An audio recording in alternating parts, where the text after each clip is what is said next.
എൻ്റെ പ്രിയപ്പെട്ട കൂട്ടുകാരെ, ഈ ബഷീർ ദിനത്തിൽ ബഷീറിൻ്റെ ജീവിതത്തെക്കുറിച്ചും അദ്ദേഹത്തിൻ്റെ ഏതാനും കൃതികളെക്കുറിച്ചും നിങ്ങളോട് 2 വാക്ക് സംസാരിക്കണമെന്ന നിങ്ങളുടെ സ്കൂളിലെ മലയാളം അധ്യാപകരുടെ സ്നേഹപൂർണമായ അഭ്യർത്ഥന മാനിച്ചുകൊണ്ടാണ് ഞാനിപ്പോൾ നിങ്ങളുടെ മുൻപിൽ ഇരിക്കുന്നത്.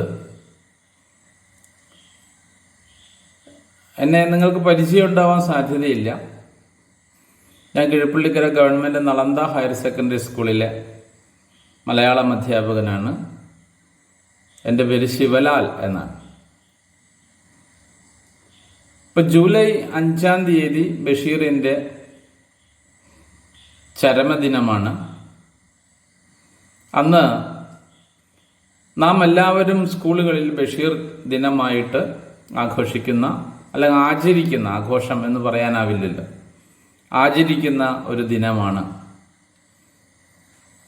ബഷീറിൻ്റെ ജീവിതവും കൃതികളും എന്നാണ് ഞാൻ ഈ നമ്മുടെ സംഭാഷണത്തിന് നൽകുന്ന ഒരു പേര്. എന്തുകൊണ്ട് ബഷീറിൻ്റെ ജീവിതവും കൃതികളും എന്ന് പറഞ്ഞു എന്ന് ചോദിക്കുകയാണെങ്കിൽ, ബഷീറിൻ്റെ ജീവിതവും കൃതികളും അത്രമാത്രം ബന്ധപ്പെട്ട് കിടക്കുന്നു എന്ന് പലർക്കും അറിയാം. 1908 വൈക്കം എന്ന് പറയുന്ന, കോട്ടയം ജില്ലയിലെ വൈക്കം എന്ന് പറയുന്ന സ്ഥലത്ത് തലയോലപ്പറമ്പിൽ ഒരു അത്യാവശ്യം സമ്പന്നനായ ഒരു മരക്കച്ചവടക്കാരൻ്റെ മകനായിട്ടാണ് വൈക്കം മുഹമ്മദ് ബഷീർ ജനിക്കുന്നത്. ഇദ്ദേഹത്തിൻ്റെ ഏറ്റവും വലിയ പ്രത്യേകത, ഇത്രമാത്രം ജീവിതാനുഭവങ്ങൾ ഉള്ള ഒരു സാഹിത്യകാരൻ മലയാളത്തിലില്ല എന്നുള്ളതാണ്.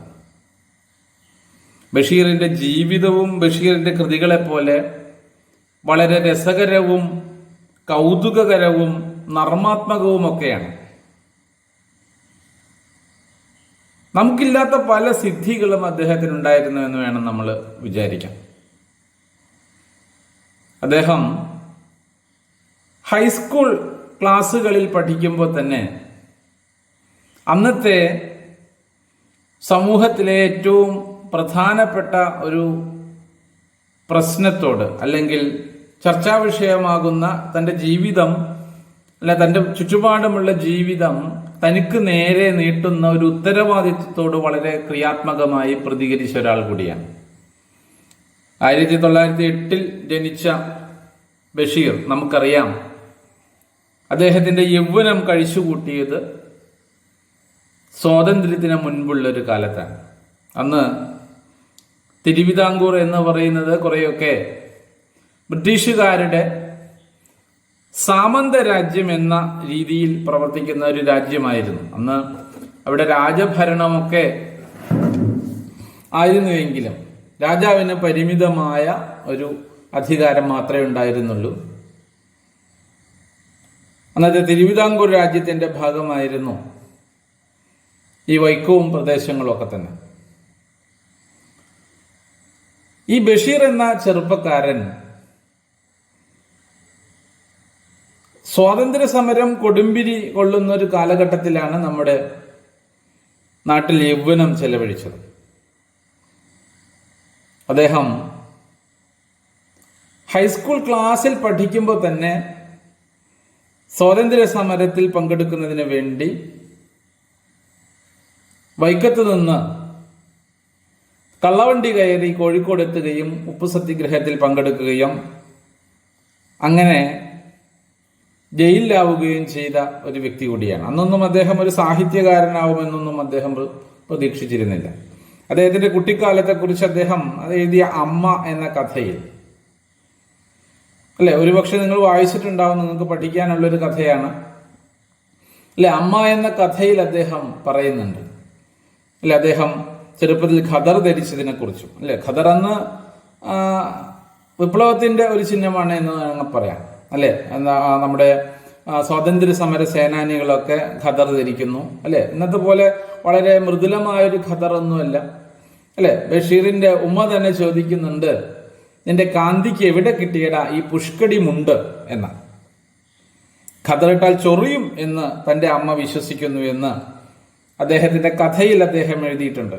ആ കഥ എഴുതുന്ന ആള് ബഷീറാണ്, അല്ലെങ്കിൽ അതിലെ പ്രധാന കഥാപാത്രവും ബഷീറാണ്. ബഷീറിന്റെ പല നോവലുകളിലെയും കഥകളിലെയും പ്രധാന കഥാപാത്രം ബഷീർ തന്നെയാണ്. ബഷീർ ജീവിച്ച അനുഭവങ്ങളാണ്. അപ്പൊ അദ്ദേഹം അതില് ഗാന്ധിയെ തൊടുന്ന ഒരു രംഗം പറയുന്നുണ്ട്. അതായത് വൈക്കം സത്യാഗ്രഹത്തിന്റെ ഭാഗമായിട്ട് അല്ലെ, നിങ്ങൾക്ക് വളരെ ചരിത്ര പ്രസിദ്ധമായിട്ടുള്ള വൈക്കം സത്യാഗ്രഹത്തിന്റെ ഭാഗമായിട്ട് അതിന്റെ മധ്യസ്ഥം വഹിക്കുന്നതിനായി വൈക്കം ബോട്ടുചെട്ടിയിൽ ഗാന്ധിജി വന്നിറങ്ങിയതും ആ ഗാന്ധിജിയെ കാണുന്നതിനായി ബഷീർ ചെന്നതും അദ്ദേഹം പറയുന്നുണ്ട് അല്ലെ. ഗാന്ധിജി ഭാരത് മാതാ കി ജയ് എന്ന വിളികളോടെ വൈക്കം ബോട്ടുചെട്ടിയിൽ ഇറങ്ങുകയും അല്ലെ, ജനങ്ങളൊക്കെ വളരെ ഹർഷാരവത്തോടു കൂടി അദ്ദേഹത്തെ സ്വീകരിക്കുകയും അതിനിടയിൽ വിദ്യാർത്ഥിയായിട്ടുള്ള ബഷീർ അദ്ദേഹത്തെ കാണുന്നതിന് ഈ ജനക്കൂട്ടത്തിനിടയിലൂടെ കയറുകെട്ടി തിരിച്ചതിനിടയിലൂടെ അല്ലെ നുഴഞ്ഞു കയറി മുന്നിലെത്തുകയും ഗാന്ധിജിയെ കാണുകയും ചെയ്യുന്നു. ഗാന്ധിജിയെ കാണുമ്പോൾ അദ്ദേഹത്തിനുണ്ടാകുന്ന ഒരു അനുഭവത്തെക്കുറിച്ച് അദ്ദേഹം പറയുന്നുണ്ട്, എനിക്ക് ഗാന്ധിജിയെ തൊടണം എന്ന് തോന്നിയെന്നാണ്. എനിക്കൊന്ന് ഗാന്ധിജിയെ തൊടണം എന്ന് തോന്നി. അത് സ്വാഭാവികമായിട്ട് എല്ലാവർക്കും ഉണ്ടാകുന്നതാണ്. പക്ഷേ മറ്റൊരു കാര്യം കൂടി അദ്ദേഹത്തിന് തോന്നി, തൊട്ടില്ലെങ്കിൽ മരിച്ചു പോകുമെന്ന് തോന്നി എന്നാണ്. അങ്ങനെ അദ്ദേഹം ഗാന്ധിജിയെ തൊടാനായിട്ട് മുന്നോട്ടായുകയും ആ ശ്രമത്തിനിടയിൽ നിലത്തേക്ക് വീഴാൻ പോവുകയും തൊട്ടടുത്തെത്തിയ ഗാന്ധിജിയുടെ കയ്യിൽ അദ്ദേഹം കയറി പിടിക്കുകയും അല്ലെ, അദ്ദേഹം പറയുന്നു, അസ്ഥികൾക്ക് ബലമില്ല പിളുപിളുപ്പ് എന്നാണ്, മസിലുകൾക്ക് ബലമില്ല പിളുപിളുപ്പ് എന്നാണ്. ഇത്തരമൊരു അനുഭവത്തെക്കുറിച്ച് ബഷീർ എഴുതിയിട്ടുണ്ട്. ഈ അനുഭവത്തെ ചൂണ്ടിക്കാണിച്ച് നമ്മുടെ പ്രസിദ്ധനായ നിരൂപകൻ ശ്രീ എം എൻ വിജയൻ മാഷ് പറഞ്ഞ ഒരു കാര്യമുണ്ട്. ബഷീറിന് അനുഭവങ്ങളെ കണ്ടറിയാനല്ല താല്പര്യം, അനുഭവങ്ങളെ മുഴുവൻ തൊട്ടറിയാൻ വെമ്പിയ ഒരു മനസ്സായിരുന്നു ബഷീറിൻ്റെതെന്നാണ്. അങ്ങനെ അനുഭവങ്ങൾ ബാക്കിയുള്ള സാഹിത്യകാരന്മാരൊക്കെ എന്താണ് അനുഭവങ്ങൾ കണ്ടെഴുതിയ ആളുകളാണ് അല്ലെ. ഈ സ്വാതന്ത്ര്യ സമര പ്രസ്ഥാനവും അല്ലെങ്കിൽ നവോത്ഥാന പ്രസ്ഥാനങ്ങളുടെയൊക്കെ ആ ചരിത്രത്തെ കണ്ടെഴുതിയ അവരുടെ കഥാപാത്രങ്ങളെ സൃഷ്ടിച്ച ആളുകളാണ്.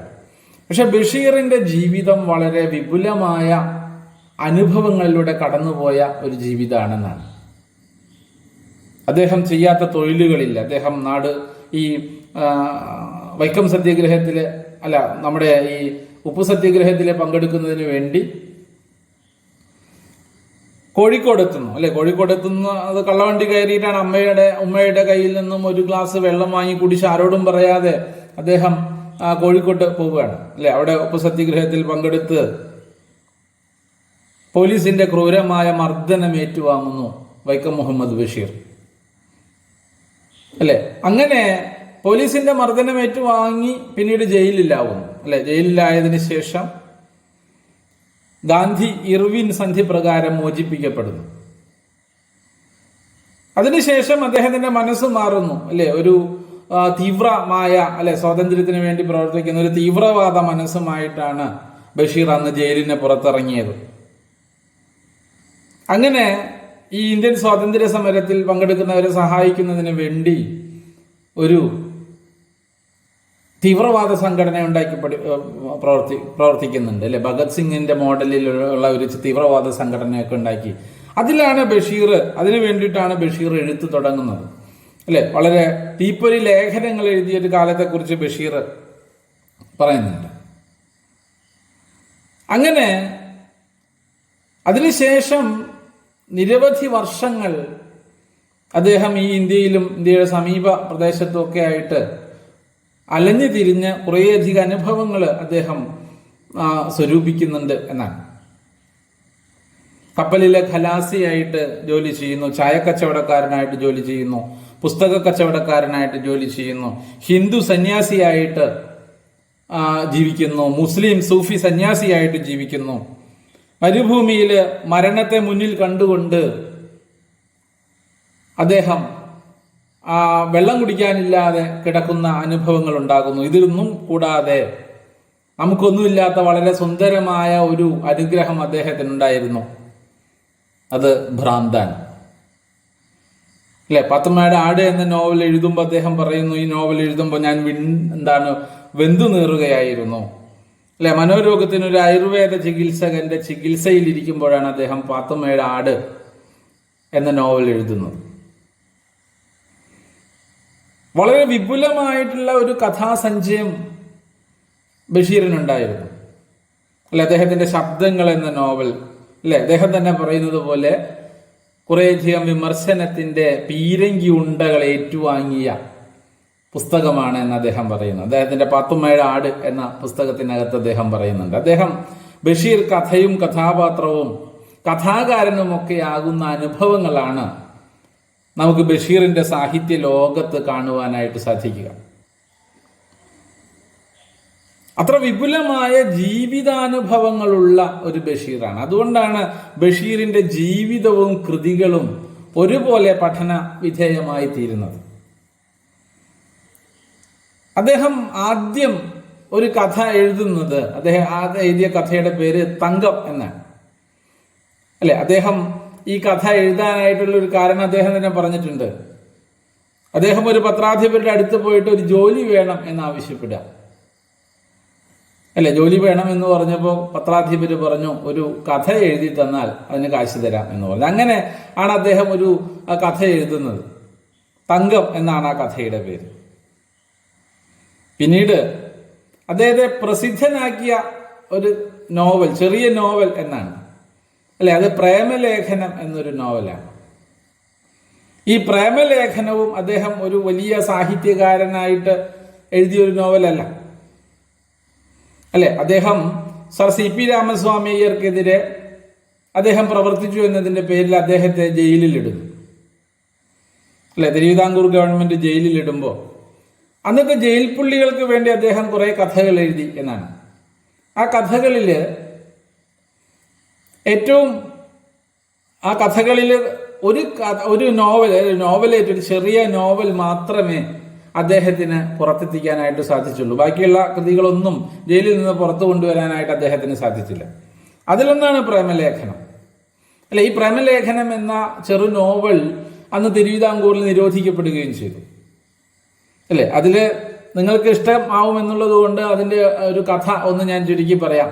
അല്ലെ, എന്താണ്, കേശവൻ നായർ എന്നും സാറാമ്മ എന്നും പേരായ രണ്ടുപേരുടെ പ്രണയമാണ്. കേശവൻ നായർ അതിൽ ജാതിയുണ്ട്, ജാതിവാലുള്ളത് കൊണ്ട് അറിയാം അദ്ദേഹം ഒരു നായരാണ്. സാറാമ്മ ഒരു ക്രിസ്ത്യാനിയാണ്. സാറാമ്മയുടെ വീട്ടിൽ കേശവൻ നായർ മുകളിലത്തെ നിലയിൽ വാടകയ്ക്ക് താമസിക്കുകയാണ്. കേശവൻ നായർക്ക് സാറാമ്മയോട് വല്ലാത്ത പ്രേമമുണ്ട്. പക്ഷെ സാറാമ്മ അതൊന്നും അംഗീകരിച്ചു കൊടുക്കാൻ തയ്യാറല്ല.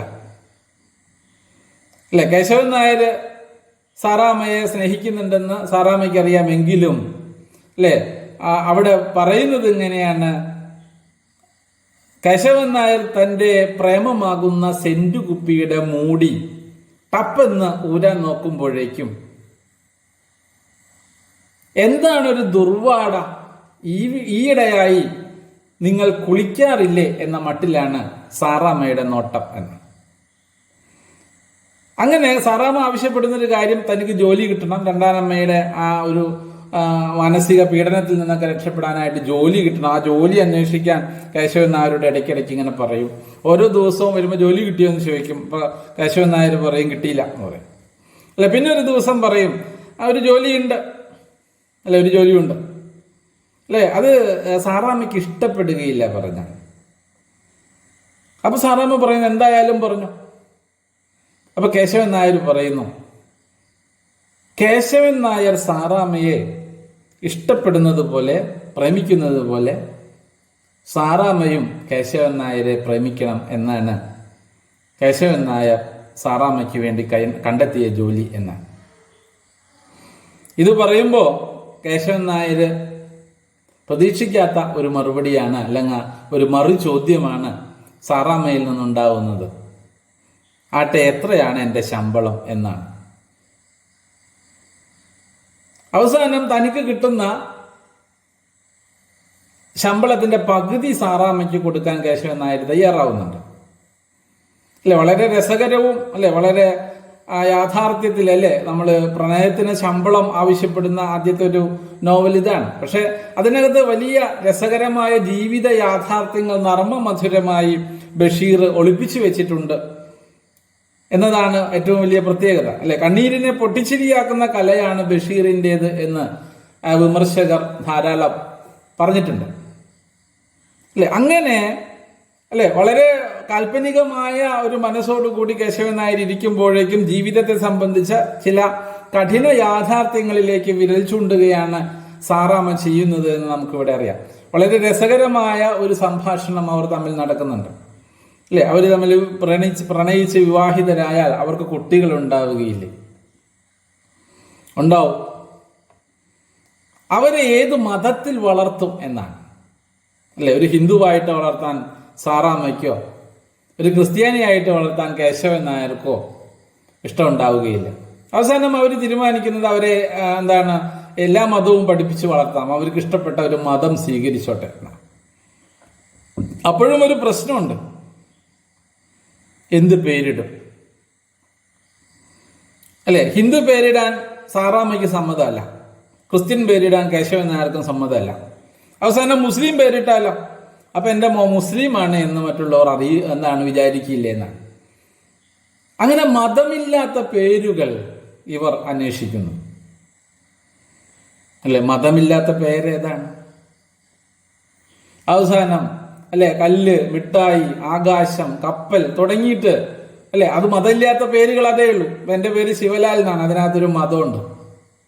അല്ലെ, സൈജു ബൈജു തുടങ്ങിയിട്ടുള്ള പേരുകളൊന്നും അന്ന് പ്രചാരത്തിലില്ല, അതുകൊണ്ട് അത് അവർക്ക് കിട്ടിയിട്ടില്ല.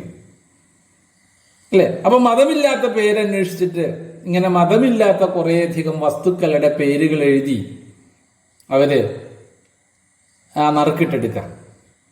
അവസാനം 2 പേരാണ് അവർക്ക് കിട്ടുന്നത്, മിഠായിയും ആകാശവും. അല്ലെ, അപ്പോ സാറാമ്മ വിളിക്കുന്നു, മോനെ മിഠായി ആകാശം നീ എവിടെയാണടാ കുട്ടാ? അപ്പൊ കേശവൻ നായർ പറയുന്നു, മിഠായി ആകാശം എന്നല്ല വിളിക്കേണ്ടത്, ആകാശ മിഠായി എന്ന് വിളിക്കണം, കുറച്ചും കൂടി പ്രാസമുണ്ട്. അല്ലെ, എൻ്റെ മോൻ ആകാശ മിഠായി എവിടെയാണെന്നൊക്കെ സാറാമ്മ വിളിച്ചു ചോദിക്കുന്നുണ്ട്. അപ്പോൾ കേശവൻ നായർ പറയുന്നു, ശ്രീ ആകാശ മിഠായി, ശ്രീജിത്ത് ആകാശ മിഠായി, സഖാവ് ആകാശ മിഠായി എന്നാണ്. അപ്പൊ സാറാമ്മയ്ക്കൊരു സംശയം, എൻ്റെ മോൻ കമ്മ്യൂണിസ്റ്റാണ്.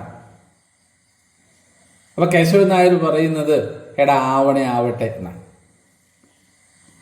അല്ലെ, ഇത് ഏത് സാഹചര്യത്തിലാണ് എന്ന് ഓർക്കണം. ഇന്ന് കമ്മ്യൂണിസ്റ്റ് ആവുക എന്ന് പറയുന്നത് വലിയ വിപ്ലവകരമായ ഒരു കാര്യമൊന്നുമല്ല.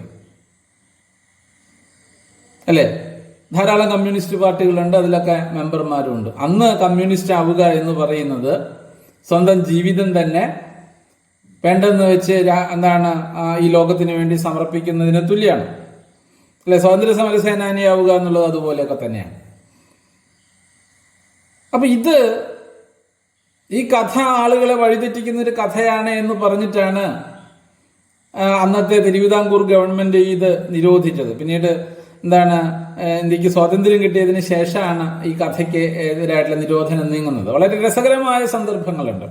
ഈ 2 പേരും ഒളിച്ചോടുമ്പോൾ അല്ലെ വീട്ടിൽ നിന്ന് വേറൊരു ജോലി കിട്ടി കേശവൻ നായർക്ക് അല്ലെ ഒപ്പം സാറാമ്മയും പോകുന്നു. അവിടെ രസകരമായ കുറെ സംഭവങ്ങളൊക്കെ ഉണ്ട്. അല്ലെ, ട്രെയിനിൽ കയറിയിട്ട് അല്ലെ ഒരാൾ ചായയും ഒരാൾ കാപ്പിയും ഓർഡർ ചെയ്യുന്നു. അവിടെ ഒരു പരസ്പരമുള്ള ഒരു പൊരുത്തപ്പെടലിന് അവർ തയ്യാറാകുന്നില്ല. അല്ലെ, അവിടെ തൊട്ടേ കലഹം തുടങ്ങിയിട്ടുണ്ട്. ചായ വേണമെന്ന ഒരാളും കാപ്പി വേണമെന്ന ഒരാളും. അവസാനം ഒരാൾ ചായയും ഒരാൾ കാപ്പിയും കുടിക്കുന്നു. അവിടെ ഒരു കോംപ്രമൈസ് നടക്കുന്നില്ല, പൊരുത്തപ്പെടൽ നടക്കുന്നില്ല എന്നാണ്. അല്ലെ, നമ്മുടെ എത്ര പ്രണയാർദ്രമായ മനസ്സോടുകൂടി വിവാഹം ചെയ്തവരായാലും അല്ലെ വളരെ അതിനകത്ത് വലിയ ചെറിയ ചെറിയ കാര്യങ്ങൾക്ക് പോലും പിണങ്ങുകയും വഴക്കടിക്കുകയും ചെയ്യുന്ന ഒരു ജീവിതം കൂടി മനുഷ്യനുണ്ട് എന്ന ഒരു സൂചന അല്ലെ, വളരെ ശക്തമായ ഈ ജീവിത യാഥാർത്ഥ്യങ്ങൾ ലളിതമായ ഭാഷയിൽ, നർമാത്മകമായ ഭാഷയിൽ ബഷീർ എഴുതി വെക്കുന്നുണ്ട്. അല്ലേ, വിശപ്പും കാമവുമാണ് ബഷീറിന്റെ കൃതികളിൽ ഏറ്റവും അധികം ഏറ്റവും പ്രധാനപ്പെട്ട വികാരം വിശപ്പാണ്. വിശപ്പ് എന്ന പേരിൽ കഥയുണ്ട്. ജന്മദിനം എന്ന കഥയിലെ വിശപ്പാണ് പ്രധാനപ്പെട്ട കാര്യം അല്ലെ.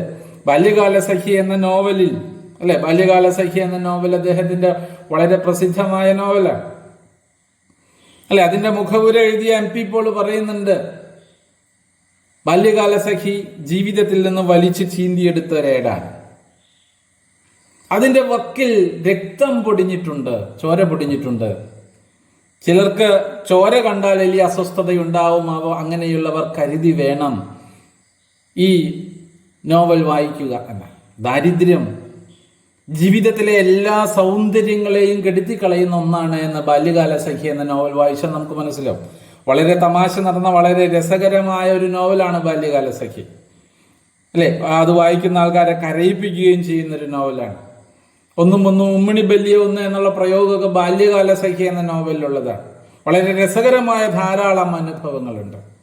പക്ഷെ അതിനപ്പുറത്തെ വിശപ്പ് എന്ന യാഥാർത്ഥ്യമുണ്ട് ദാരിദ്ര്യം ജീവിതത്തിന്റെ സകല സൗന്ദര്യങ്ങളെയും കെടുത്തിക്കളയുന്നു എന്ന് ബാല്യകാലസഖി വായിച്ചാൽ മനസ്സിലാവും. പക്ഷെ അന്നത്തെ വിമർശകര് ആ ബാല്യകാലസഖിയെ പൊതുവെ ബാല്യകാലസഖിയൊക്കെ തന്നെ എതിർത്തു ബഷീർ പറഞ്ഞൊരു കാര്യമുണ്ട് ബഷീർ വളരെ രസകരമായിട്ട് പറയുന്നുണ്ട് ഞാൻ 8-9 വർഷമൊക്കെ രാജ്യത്ത് ചുറ്റി നടന്നിട്ട് അവസാനം തിരിച്ചു വന്നിട്ട് എന്താണ് ജോലി ചെയ്യേണ്ടത്? അപ്പോൾ ബഡുക്കൂസുകൾക്ക് ഒരു വലിയ ബുദ്ധിയൊന്നുമില്ലാത്ത ബഡുക്കൂസുകൾക്ക് ചെയ്യാൻ പറ്റിയ ഒരു പണിയാണ് ഈ സാഹിത്യം, കഥയും നോവലും ഒക്കെ എഴുതില്ല. അതുകൊണ്ട് ഞാൻ സാഹിത്യകാരനായതാണ് എന്ന് ബഷീർ വളരെ രസകരമായി നമ്മളോട് പറയുന്നുണ്ട് ബാല്യകാലസഖി എന്ന് പറയുന്ന നോവൽ, അതുപോലെ തന്നെ ബഷീറിന്റെ ശബ്ദങ്ങൾ എന്ന് പറയുന്ന നോവൽ, അതൊക്കെ ധാരാളം വിമർശനങ്ങൾ ഏറ്റുവാങ്ങിയ നോവലുകളാണ് എന്താണ് ശബ്ദങ്ങൾ എഴുതിയ ശബ്ദങ്ങൾ എന്ന് പറയുന്ന നോവല് മലയാളത്തിലൊരു നോവലാണെങ്കിൽ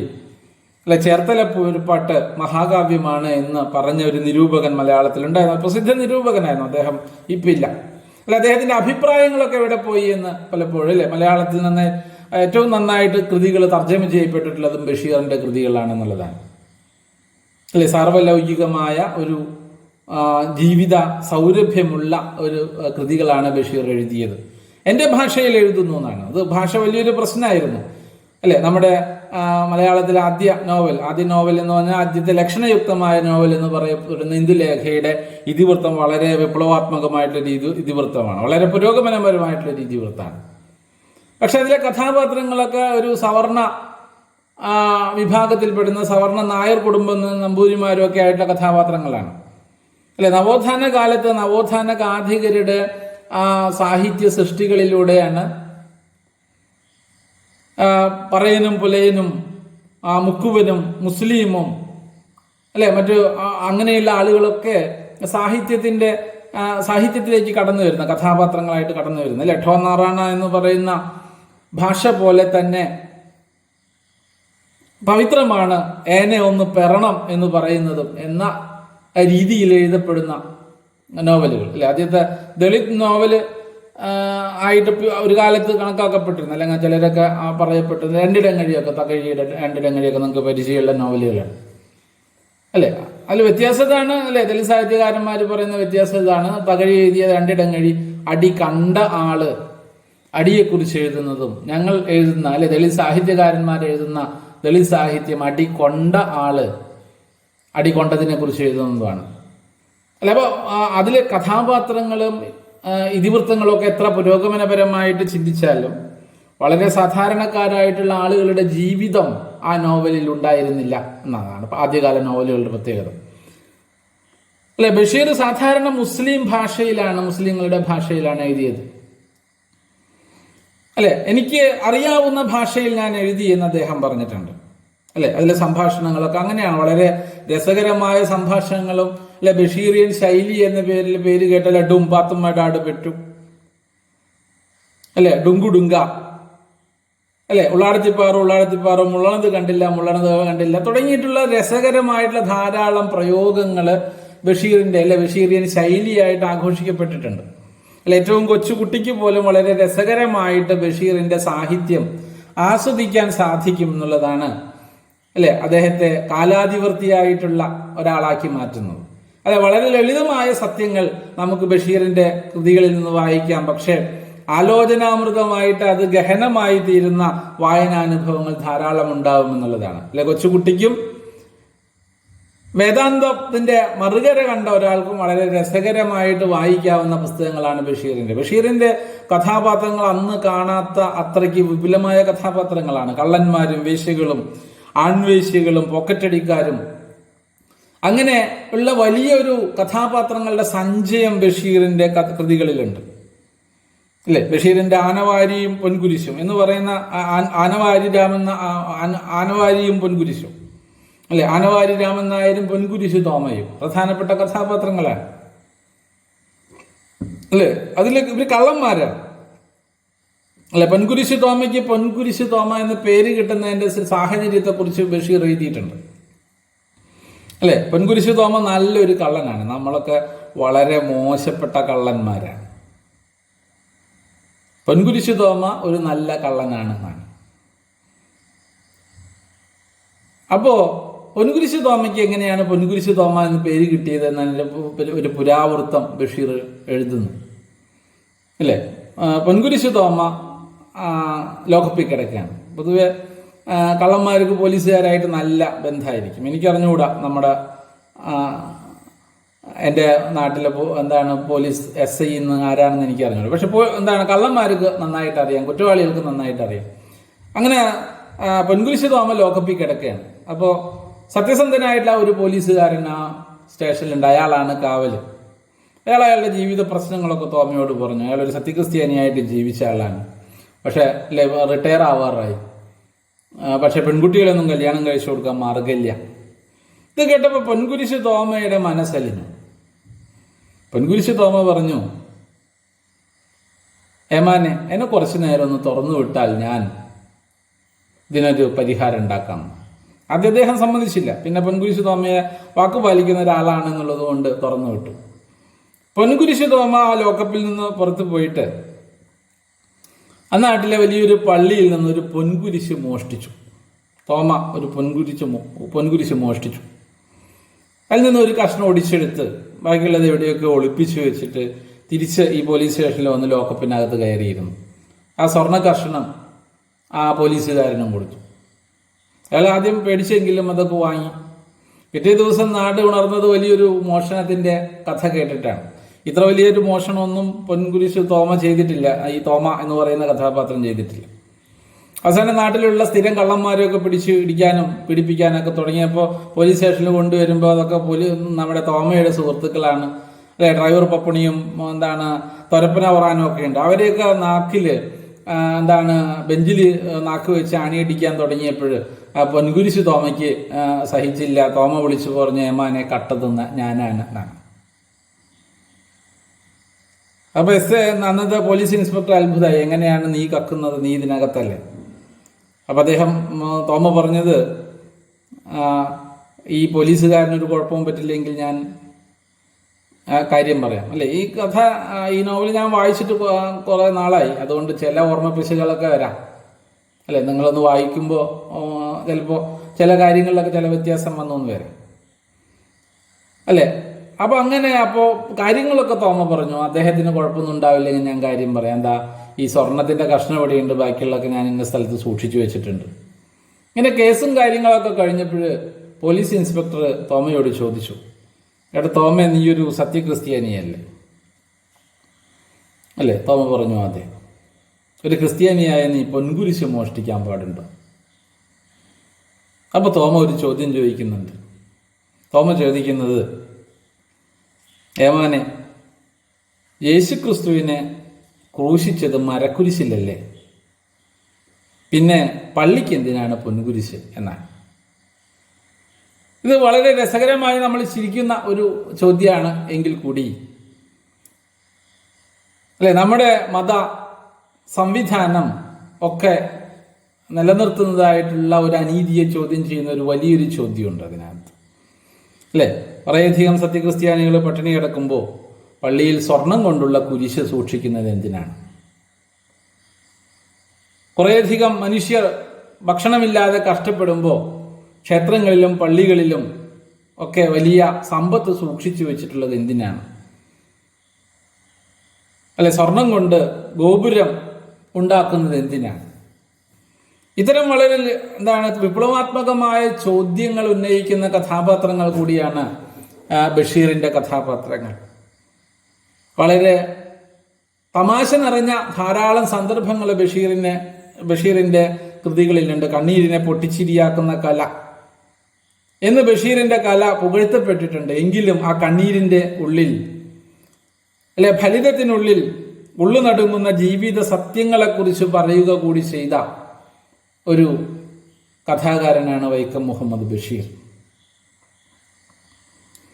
അദ്ദേഹത്തിന്റെ ഏതാനും കൃതികളെ കുറിച്ച് ഞാൻ പരാമർശിച്ച് നിങ്ങളുടെ അടുത്ത് പറഞ്ഞു, അല്ലെ, അത് നിങ്ങൾക്ക് രസകരമായി തോന്നുന്നുണ്ടെങ്കിൽ നിങ്ങളെല്ലാവരും ബഷീറിന്റെ ഗ്രന്ഥങ്ങൾ, അല്ലെ, ധാരാളം ഗ്രന്ഥങ്ങളുണ്ട് അദ്ദേഹത്തിന്റെ. പ്രേമലേഖനം മുതൽ, അല്ലെ, ബാല്യകാല സഖി, ഉപ്പാപ്പയ്ക്കൊരു ആനയുണ്ടായിരുന്നു, ആനവാരിയും പൊൻകുരിശും, പാത്തുമ്മയുടെ ആട്, മതിലുകൾ, ഭൂമിയുടെ അവകാശികൾ, ശബ്ദങ്ങൾ, അല്ലെ, അനുരാഗത്തിന്റെ ദിനങ്ങൾ എന്ന ഡയറിക്കുറിപ്പ്, സ്ഥലത്തെ പ്രധാന ദിവ്യൻ, വിശ്വവിഖ്യാതമായ മൂക്ക്, അല്ലെ, അങ്ങനെ ധാരാളം കഥകളും നോവലുകളും, അല്ലെ, ആനപ്പൂട പോലെയുള്ള കഥകളും ഒക്കെ എഴുതിയിട്ടുള്ള വിശ്വവിഖ്യാതനായിട്ടുള്ള ഒരു സാഹിത്യകാരനാണ് വൈക്കം മുഹമ്മദ് ബഷീർ. അദ്ദേഹം സാഹിത്യകാരനാവണം എന്ന് വിചാരിച്ച് എഴുതിയതല്ല എന്ന് അദ്ദേഹം പറയുന്നുണ്ട്, അല്ലെ. വളരെ സാധാരണക്കാരുടെ ജീവിതത്തിലെ ഇഴചേർന്ന ജീവിതമായിരുന്നു അദ്ദേഹത്തിന്റെ, അല്ലെ. അദ്ദേഹം ജനിച്ചത് ഒരു സമ്പന്ന കുടുംബത്തിലായിരുന്നെങ്കിലും വലിയ പട്ടിണിയും ദാരിദ്ര്യവും പിന്നീട് അനുഭവിക്കേണ്ടി വന്നതിന്റെ ഊർജം കൂടി അദ്ദേഹത്തിന്റെ കൃതികളിലുണ്ട്. അപ്പൊ ഈ ബഷീർ ദിനത്തിൽ എളിയൊരു അധ്യാപകൻ എന്നുള്ള നിലയ്ക്ക് ഞാൻ നിങ്ങളോട് ആവശ്യപ്പെടുന്നത്, ഞാൻ പറഞ്ഞ ഈ കാര്യങ്ങൾ നിങ്ങൾക്ക് രസകരമായി തോന്നിയെങ്കിൽ ബഷീറിന്റെ കൃതികൾ നിങ്ങളെല്ലാവരും, എല്ലാ കൃതികളും, അല്ലെ, ഹൈസ്കൂൾ വിദ്യാഭ്യാസം കഴിയുന്നതിന് മുമ്പ് ബഷീറിന്റെ എല്ലാ കൃതികളും നിങ്ങളൊന്ന് വായിക്കണം എന്നുള്ളതാണ്. ബഷീറിനെ വായിച്ചുകൊണ്ടാണ് നമുക്ക് മലയാള സാഹിത്യത്തിന്റെ ലോകത്തേക്ക് പ്രവേശിക്കാനാവുക. ബഷീറിനെ വായിച്ചുകൊണ്ട് തന്നെ നമ്മുടെ വായന അവസാനിപ്പിക്കേണ്ടിയും വരും.